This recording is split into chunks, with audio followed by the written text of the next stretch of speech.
दोस्तों, बहुत समय पहले की बात है। किसी नगरी में एक युवक रहता था। वह युवक एक सरकारी नौकरी करता था, जिससे उसे बहुत अच्छी तनख्वाह भी मिलती थी और उसी तनख्वाह से उसका पूरा परिवार चलता था। उसके परिवार में वह, उसकी पत्नी और उसकी एक बेटी थी। लेकिन फिर भी उसका मन बहुत बेचैन रहता। वह बहुत चिंतित रहता। उसे कुछ भी समझ नहीं आ रहा था कि आखिर उसके जीवन में क्या हो रहा है, वह क्या चाहता है, उसने आखिर इस धरती पर जन्म क्यों लिया है। ऐसे कई सारे सवाल उसके मन में उठ रहे थे। तभी एक दिन जब वो अपने बिस्तर पर सो रहा था तो उसे एक सपना आया। उस सपने में उस व्यक्ति ने देखा कि वह एक संत से मिला है।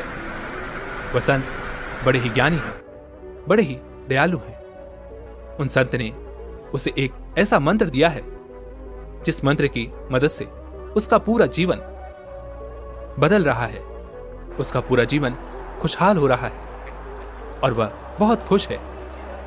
लेकिन तभी अचानक उसकी नींद खुल गई और उसके बाद वो और भी ज्यादा चिंतित हो गया और भी ज्यादा परेशान हो गया। उसे समझ नहीं आ रहा था कि क्या यह हकीकत है या एक सपना। ऐसे ही कई दिन बीत गए। तभी अचानक वो एक दिन अपने काम के सिलसिले में कहीं जा रहा था। तभी उसे रास्ते में एक गुरुवर मिले। वह गुरुवर अपने आश्रम की ओर जा रहे थे। वह व्यक्ति उन गुरुवर को देखता है और उनके पास जाता है। उन्हें प्रणाम करके वह उनसे कहता है, हे महाराज, मैं कई दिनों से सो नहीं पाया हूं। मेरा मन बहुत बेचैन रहता है। मेरा मन किसी भी काम में नहीं लगता। मैं हमेशा दुखी रहता हूं, सोचता रहता हूं, चिंतित रहता हूं। और तो और अभी कुछ दिनों पहले ही मैंने एक सपना देखा था। उस सपने में मुझे एक संत मिले थे। उन संत ने मुझे एक ऐसा मंत्र दिया था जिससे मेरा पूरा जीवन बदलने लगा था। मैं हमेशा खुश रहता था, हमेशा उत्साहित रहता था। लेकिन मुझे यह समझ नहीं आ रहा है कि जो सपना मैंने देखा था वो सच था या झूठ। हे महाराज, मेरी मदद कीजिए। मैं जानना चाहता हूं कि आखिर वो क्या था। क्या मुझे आप वो मंत्र दे सकते हैं जिससे मेरा जीवन सुखमय हो जाए, जिससे मैं अपना जीवन सुखी सुखी बिता सकूं। मुझे किसी चीज की कोई चिंता न रह जाए, ना ही किसी चीज का कोई डर हो। उस व्यक्ति की यह बात सुनकर वह गुरुवर जोर से हंस पड़े और उस व्यक्ति से कहते हैं, बेटा, तुम सरकारी नौकरी वाले हो, तुम भला इन उलझनों में क्यों पड़ते हो। इससे तुम्हारा जीवन सुलझने वाला नहीं है, उलझता ही चला जाएगा। लेकिन वह व्यक्ति भी बहुत समझदार था। उसने उन गुरु की बात समझ ली। उनका इशारा वह समझ चुका था। तभी वह व्यक्ति उन गुरुवर से कहता है, हे महाराज, कई दिन हो चुके हैं और मेरा मन अत्यधिक बेचैन है। मैं ढंग से सो तक नहीं पाता। मेरा जीवन मुझे नीरज लगता है। मेरा जीवन मुझे व्यर्थ लगता है। मैं बार बार बस यही सोचता हूं कि आखिर मेरा जन्म क्यों हुआ है और मैं बाकियों की तरह खुश क्यों नहीं हूं। क्या मुझे खुश होने का कोई हक नहीं? क्या मुझे अपने जीवन को खुशी खुशी बिताने का कोई हक नहीं? तभी वह गुरुवर कहते हैं, तुम भी अपने जीवन को खुशी खुशी बिता सकते हो। इस पर वह व्यक्ति कहता है, परंतु कैसे महाराज? हर कोई मुझे तरह तरह के उपाय बताता रहता है और मैंने उन तरह तरह के उपायों को अपने जीवन पर लागू किया है, लेकिन उसके बाद भी मैं हमेशा दुखी ही रहता हूं, परेशान रहता हूं, बेचैन रहता हूं और मुझे मेरे सवालों का कोई जवाब नहीं मिलता। मैं बहुत चिंतित हो चुका हूं और अपने इस जीवन से अब हार चुका हूं। मुझे कुछ भी अच्छा नहीं लगता। तभी वह गुरुवर कहते हैं, बेटा, जो तुमने सपना देखा था वो बिल्कुल सच था। मैं तुम्हें एक ऐसा मंत्र दे सकता हूं जिससे तुम्हारा जीवन पूरी तरह से बदल जाएगा। तभी वह व्यक्ति कहता है, हे महाराज, आपकी बड़ी कृपा होगी यदि आप मुझे वो मंत्र दे दें। वो मंत्र मैं किसी भी हालत में अपने जीवन पर लागू करूंगा, फिर चाहे परिस्थितियां कैसी भी क्यों ना हो। उस मंत्र का हर समय हर स्थिति में मैं पालन करूंगा। बस आप एक बार मुझे वो मंत्र दे दीजिए, मैं आपका बड़ा आभारी रहूंगा। उस व्यक्ति की ये सारी बातें सुनकर वह गुरु उस व्यक्ति से कहते हैं, ठीक है, मैं तुम्हें वो मंत्र दे देता हूं, लेकिन यह मंत्र बहुत मुश्किल है। लेकिन यदि तुम्हारे अंदर तीव्र इच्छा है तो यह मंत्र तुम्हारे जीवन में वापस से खुशियां भर देगा, तुम्हारे सादे जीवन में फिर से एक बार रंग भर देगा। तुम्हारे सामने नई खुशियां और शक्ति प्रकट होगी और तुम इस मंत्र से ही जीवन के सत्य को भी जान सकोगे। तभी वह व्यक्ति बड़ा उत्साहित होते हुए उन साधु से कहता है, बताइए महाराज, वो कौन सा मंत्र है, बताइए। तभी वह साधु कहते हैं, वह मंत्र यह है कि आज से अगले 3 महीनों तक तुम्हें हर समय सत्य बोलना होगा, फिर चाहे कुछ भी क्यों ना हो जाए, फिर चाहे परिस्थितियां कुछ भी क्यों ना हो, तुम्हें पूरी निष्ठा से इस मंत्र का पालन करना होगा। और यदि तुम इस मंत्र का पालन करने में सफल हो जाते हो तो तुम्हारा जीवन पूरी तरह से बदल जाएगा। फिर तुम जैसा जीवन चाहते हो तुम्हें वैसा ही जीवन प्राप्त होगा। इतना कहकर वह साधु वहां से चले गए। तभी वह व्यक्ति मन ही मन यह सोचने लगा कि भला यह कौन सा मंत्र है कि मुझे सत्य बोलना होगा। मैंने तो सोचा था कि साधु मुझे कोई ऐसा मंत्र देंगे जिससे मेरा जीवन तुरंत ही बदलना शुरू हो जाएगा, मेरे जीवन में खुशियां आनी शुरू हो जाएंगी और मेरा जीवन पूरी तरह से बदल जाएगा।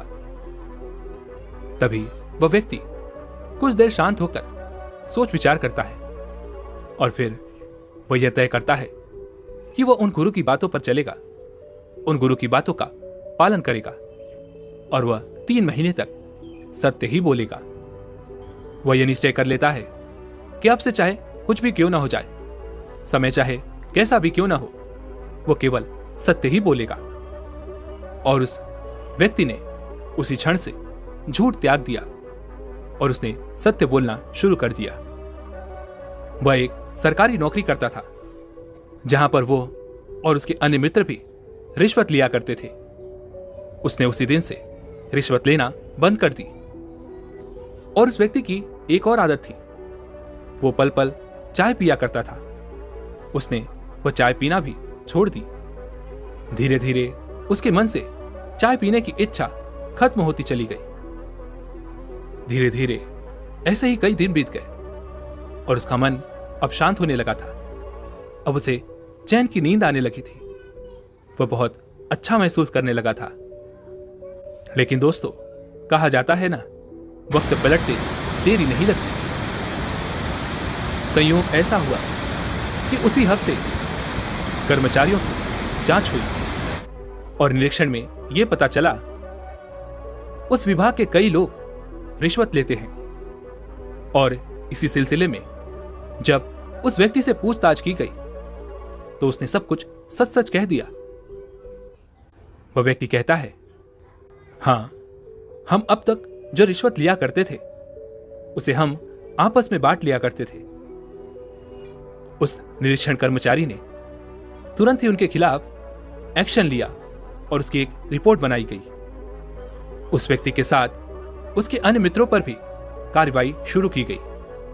उन सभी के खिलाफ एक मुकदमा भी दर्ज किया गया और केवल उस व्यक्ति के सच बोलने से वह व्यक्ति और उसके अन्य मित्र भी इस मुकदमे में फंस चुके थे। हर कोई परेशान था कि आखिर वह क्या करे। सभी को उस व्यक्ति ने मुसीबत में डाल दिया था। कोर्ट में सारे कर्मचारियों ने उस व्यक्ति के खिलाफ झूठा बयान दिया कि रिश्वत केवल वही लेता है और यह हमें बदनाम करना चाहता है। उसने हमें झूठ बोलकर फंसाया है।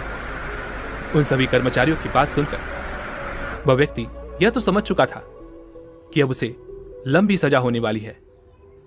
इधर जब ये बात उसकी पत्नी और उसकी बच्ची को पता चली तो उन्होंने भी उस व्यक्ति का साथ छोड़ दिया। उसके सभी मित्र उसका साथ छोड़ चुके थे। उसके सभी सगे संबंधी भी अब उसकी एक बात नहीं सुनना चाहते थे। वह बिल्कुल अकेला हो चुका था। अब उसके साथ कोई नहीं था। जेल में बैठे हुए वह व्यक्ति अपने आप से कहता है, उन साधु की बात मानते हुए मुझे अभी केवल 13 दिन ही हुए हैं और सच बोलने के कारण मेरी नौकरी चली गई। मेरा परिवार मुझे छोड़कर चला गया। मेरे सगे संबंधी भी मेरा साथ देने को तैयार नहीं। मैं बिल्कुल अकेला हो चुका हूं और अभी तो केवल 13 दिन ही बीते हैं और अभी तो 3 महीनों में न जाने क्या क्या होगा। यह ख्याल जब उसके मन में आया तो उसने यह भी सोचा कि मुझे सत्य बोलने के इस मंत्र को यहीं पर छोड़ देना चाहिए और मुझे झूठ बोलकर इस मुकदमे से बाहर निकलना चाहिए। लेकिन तभी उसे उस साधु की बात याद आई कि तुम्हें इसे पूरे 3 महीनों तक अपने जीवन में उतारना होगा। उसके बाद ही तुम्हारा जीवन पूरी तरह से बदलने लगेगा।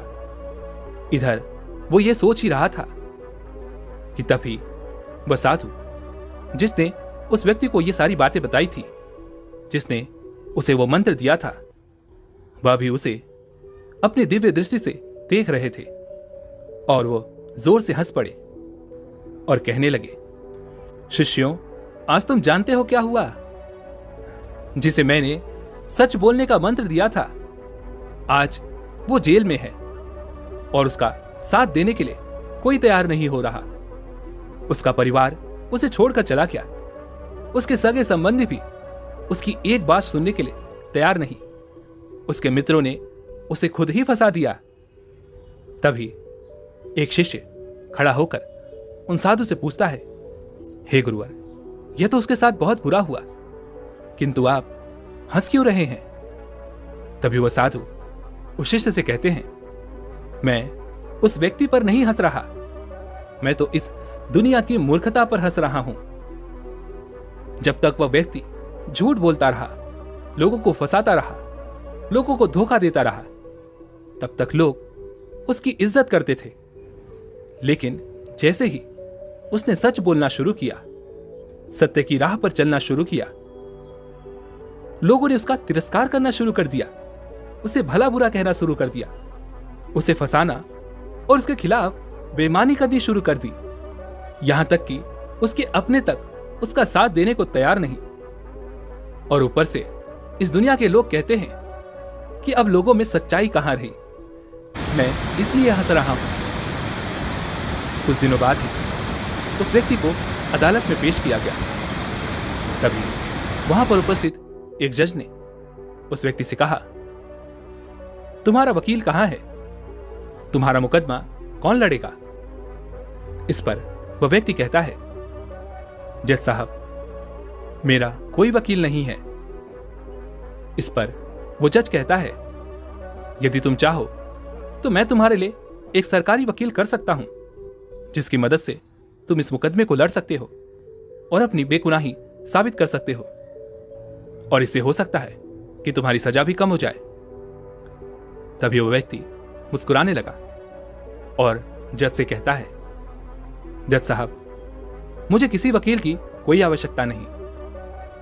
अब चाहे मुझे कितनी भी सजा क्यों ना हो जाए, लेकिन सत्य तो यही है कि जो भी रिश्वत हम लेते थे उसे आपस में हम बांट लिया करते थे और उसका एक हिस्सा मैं भी लेता था। लेकिन आज से 13 दिन पहले मुझे एक संत मिले। उन संत ने मुझे एक मंत्र दिया था और कहा था कि अब से तुम कभी भी झूठ मत कहना, चाहे परिस्थितियां कैसी भी क्यों ना हो, चाहे तुम्हारे सामने हालात कैसे भी क्यों ना हो, तुम हर हाल में सत्य ही कहना।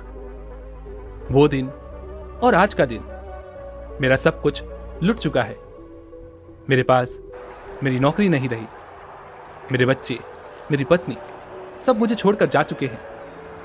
मेरे अपने मित्रों ने झूठी गवाही देकर मुझे इस मुकदमे में फंसा दिया और मेरे सगे संबंधी भी मेरी एक बात सुनने के लिए तैयार तक नहीं। मैंने अपना सब कुछ खो दिया है और आज मैं इस अदालत में खड़ा हूं। उस व्यक्ति की यह बात सुनकर जज ने कुछ समय का विराम लिया और चुपचाप उस व्यक्ति को अपने कमरे में बुलाया, उससे बातें की, उससे पूछताछ की और कहा, कौन है वो संत जिनकी बातों के प्रभाव में आकर तुमने सत्य की राह अपना ली? तुम सत्य बोलने पर अड़ चुके हो और तुम्हें यह तक नजर नहीं आता कि इससे तुम्हारा कितना नुकसान हो रहा है। तुम पूरी तरह से बिखर चुके हो, तुम्हारे पास अब कुछ नहीं रहा। तभी वह व्यक्ति उन संत के बारे में उस जज को सब कुछ सच सच बता देता है और संयोग की बात देखिए, वह जज भी उन संत के बारे में सब कुछ जानता था। वह भी उनका एक शिष्य था जिन्होंने उस व्यक्ति को सत्य बोलने का मंत्र दिया था। उस व्यक्ति की सारी बातें सुनकर जज उस व्यक्ति से कहता है, आप बिल्कुल सही हैं, आप सत्य की राह पर अड़े रहें। काश ऐसा मैं भी कर पाता। कुछ समय बाद अदालत की कार्रवाई फिर शुरू की गई और जज ने इस बार उस व्यक्ति पर कुछ जुर्माना लगाकर उसे रिहा कर दिया। लेकिन अब उस व्यक्ति की नौकरी नहीं थी, न ही उसके साथ उसके परिवार वाले थे, न ही उसके सगे संबंधी। वह बिल्कुल अकेला था। हर कोई उसे पागल समझता था, उसे बेवकूफ समझता था। सभी ने अपना नाता उससे तोड़ लिया। उन्होंने जैसे तैसे हिम्मत बांधी और एक किराए का कमरा लिया और उस किराए के कमरे में वो आसपास के बच्चों को शिक्षा देने लगे। लेकिन उन्होंने अपना सत्य का संकल्प छोड़ा नहीं था। वो अपने सत्य के संकल्प पर अभी भी अडिग थे और उनके इसी संकल्प के कारण उनके जीवन में वो दिन भी आया जिसका वह इंतजार कर रहे थे। एक दिन उनके घर पर एक चिट्ठी आई। उस चिट्ठी में यह लिखा हुआ था, आपके पिता के पास जमीन का एक टुकड़ा था जिसे सरकार ने अपने कब्जे में रखा था, लेकिन अब सरकार आपको मुआवजे के तौर पर 13 लाख रुपए दे रही है। जबकि हैरानी की बात यह है कि उस व्यक्ति को उस जमीन के बारे में कुछ भी नहीं पता था। वह तो यह भी नहीं जानता था कि उसके पिता के पास ऐसी कोई जमीन भी है। और जब उसने दिन पर ध्यान दिया तो उसने देखा कि उसका 3 महीने का जो संकल्प था सत्य बोलने का, वो पूरा हो चुका था और वह यह समझ चुका था कि 3 महीने झूठ ना बोलने का इनाम उसे आज मिला है। वो तुरंत अपनी पत्नी और बच्चे के पास गया और मुआवजे की जो रकम उसे मिली थी उसने अपनी पत्नी और बच्चों को दे दी और अपनी पत्नी से कहता है, मैंने आज तक बहुत झूठ बोले थे, बहुत लोगों को धोखा दिया था, बेईमानी की थी, जिस कारण मेरा जीवन पूरी तरह से नीरस हो चुका था। मैं हमेशा डर में रहता था। मेरे मन में एक अजीब सा भय लगा रहता था। मैंने हंसना छोड़ दिया था, जीना छोड़ दिया था।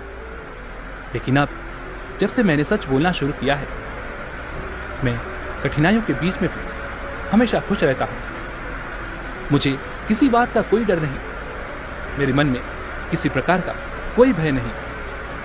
मेरे मन में हमेशा एक चैन की शांति रहती है। मैं हमेशा खुश रहता हूं और इसके लिए मैं उन संत का बहुत बहुत आभारी हूं जिसने मुझे 3 महीनों के लिए यह संकल्प दिया था। अब वो 3 महीने पूरे हो चुके हैं। 3 महीनों के बाद जब मुझे इतना फायदा हो सकता है तो मैं यह देखना चाहता हूं कि अगर मैं जीवन भर झूठ ना बोलूं, सत्य की राह पर चलूं, सत्य कहूं, तो मेरा कितना फायदा हो सकता है। और इसीलिए आज मैं तुम्हारे पास आया हूं ताकि ये पैसे मैं तुम्हें दे सकूं। ये पैसे तुम रखो और तुम इससे अपना जीवन बनाओ और मैं वापस अपनी उसी राह पर जा रहा हूं। क्योंकि जिस राह पर मैं चल पड़ा हूं उस राह पर तुम्हारा चलना नामुमकिन है। उस राह पर बहुत मुश्किलें हैं, बहुत कठिनाइयां हैं, लेकिन भीतर ही भीतर बहुत आनंद भी है। इतना कहकर वह वहां से चला जाता है और ठीक उसी समय वह गुरु भी अपनी ध्यान की दृष्टि से देख रहे होते हैं और वह जोर से हंसते हैं और अपने उन शिष्यों से कहते हैं, तुम जानते हो आज क्या हुआ है? उस व्यक्ति ने आज सब कुछ खोकर भी सत्य का साथ नहीं छोड़ा। आज उसने सत्य की शक्ति को जान लिया है और ये एक महान जीवन का आरंभ है। ऐसा व्यक्ति चाहे जहां भी रहे वह लोगों के लिए प्रेरणा और शक्ति का स्रोत बनेगा। दोस्तों, हमारे जीवन में भी कुछ ऐसा ही होता है। हम कभी खुद से सत्य नहीं कहते। हम सबकी परेशानी का कारण है क्योंकि हम खुद से ही झूठ बोलते हैं, खुद अपने शब्दों पर विश्वास नहीं करते, इसलिए खुद को कमजोर बना लेते हैं। यदि आपने अपने जीवन में कोई भी लक्ष्य निर्धारित किया है तो उस लक्ष्य के प्रति पूरी तरह से तत्पर हो जाइए। चाहे कुछ भी हो जाए, आपको उस लक्ष्य को पाना ही है। इसके लिए आपको चाहे कुछ भी दांव पर क्यों न लगाना पड़े, आप उसे दांव पर लगा दीजिए। जिस तरह से उस व्यक्ति ने किया था, उसने सत्य की राह किसी भी परिस्थिति में नहीं छोड़ी। उसने अपना संकल्प नहीं तोड़ा। इस तरह का कर्म करना, सच बोलना, यह सत्य है। संकल्प शक्ति से आप कठिन से कठिन कार्य को भी बड़ी सरलता और सहजता से पूर्ण कर सकते हैं। और संकल्प शक्ति से जुड़ने के लिए विचारों, शब्दों और कर्मों का शुद्ध होना अति आवश्यक है। इसलिए आप चाहे जो भी कार्य कर रहे हों, वो छोटा हो बड़ा हो, चाहे आपके जीवन का लक्ष्य छोटा हो या बड़ा हो, उसे पूरी ईमानदारी और विश्वास से करो। और यह बात आपको कोई नहीं बता सकता, यह तो आपको खुद ही जाननी पड़ेगी कि आज तक आपने जो कुछ भी कार्य किया है, क्या उसे आपने पूरी ईमानदारी और विश्वास के साथ किया है? यदि हां, तो आप उस कार्य में जरूर ही सफल हुए होंगे, और यदि नहीं तो निश्चित ही आप उस कार्य में असफल रहे होंगे। अगर आप इस शक्ति का इस्तेमाल करना चाहते हैं, यदि आप अपने भीतर संकल्प शक्ति को उत्पन्न करना चाहते हैं, तो आपको अपने भीतर तीव्र इच्छा पैदा करनी होगी और इच्छा को जागरूक रखना होगा, क्योंकि यह तीव्र इच्छा ही आपको आपके संकल्प को जिंदा रखेगी। इसके बाद का जो रास्ता है वह तो खुद ब खुद बनता चला जाएगा। इसलिए हमेशा खुद से सत्य बोलो। बुरे विचारों को, बुरी सोच को निकाल फेंको। अपने शब्दों पर पूर्ण विश्वास करके देखो। अपने शब्दों को अपने कर्मों से बदलो, क्योंकि कहा जाता है संकल्प शक्ति ही आत्मा की शक्ति है। और यदि आप इसे अपने जीवन में उतारते हैं तो देर सवेर ही सही, लेकिन आपका जीवन पूरी तरह से बदल जाएगा। दोस्तों, उम्मीद है कि आपने आज की इस वीडियो से जरूर कुछ न कुछ सीखा होगा। तो इस वीडियो को लाइक और अपने दोस्तों के साथ शेयर करना ना भूलें, और हमें ऐसे ही सपोर्ट करने के लिए चैनल को सब्सक्राइब और घंटी बटन को भी जरूर दबा दें। तो चलिए मिलते हैं इसी एक और वीडियो में। तब तक के लिए अपना ख्याल रखें। धन्यवाद।